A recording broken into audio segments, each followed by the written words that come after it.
The Himalayan nation of Nepal was rocked by deadly youth-led protests against economic stagnation and corruption on the 8th or 9th of September this year, in which 76 people were killed and thousands of buildings, including the parliament, were damaged.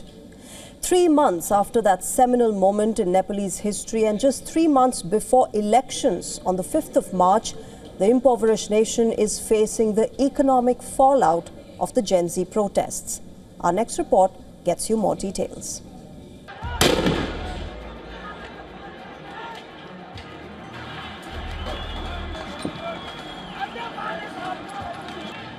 A brief social media blackout triggered the anti-government Gen Z protests, which resulted in the toppling of former Prime Minister KP Sharma Oli's government in September. While many had hoped for a period of meaningful political change to follow, maybe what they didn't account for is the economic setback the impoverished nation is grappling with.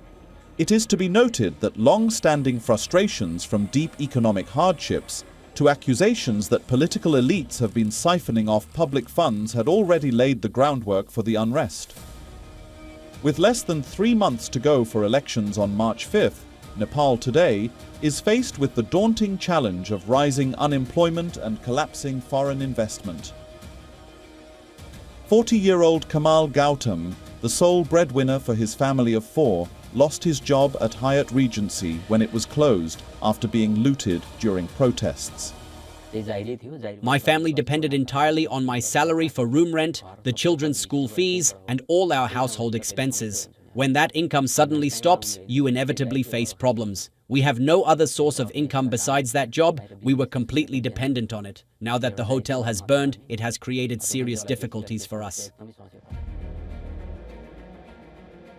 Nepal's National Planning Commission pegs the losses from the Gen Z protests at 84.5 billion Nepali rupees, equivalent of $587 million.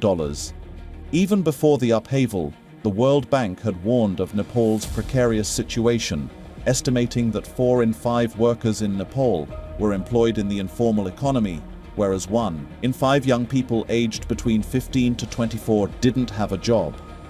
In November, taking a note of the recent unrest and heightened political and economic uncertainty, the bank recalibrated its 2025 growth forecast, slashing expected real GDP growth from 5.1% to just 2.1%.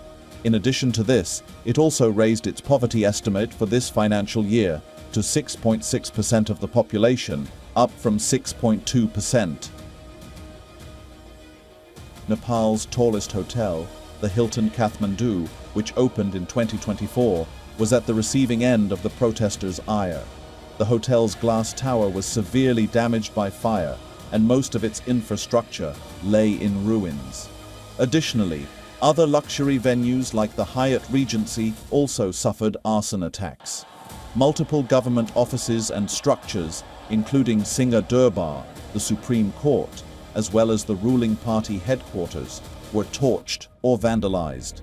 According to reports, the unrest affected 2,671 buildings and 12,659 vehicles, hitting public infrastructure the hardest. Tourism, which makes up about 6.6% of Nepal's GDP, too has taken a beating. To put things into perspective, visitor numbers fell 18% year-on-year in the month of September. At least 1/4 of our GDP has gone.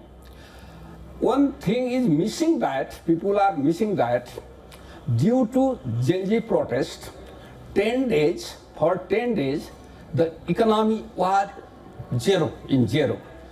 Still now, only 50% is running. According to the Sushila Karki-led interim government, rebuilding will require an additional 36.3 billion rupees, about $251 million. International partners have signaled a willingness to help, viewing the Gen Z protests as a warning sign over corruption and weak governance. The private sector has urged the government to bolster security and confidence so businesses can resume. In boardrooms across Nepal, the question on everyone's mind is whether the state can act swiftly and efficiently and bring about stability.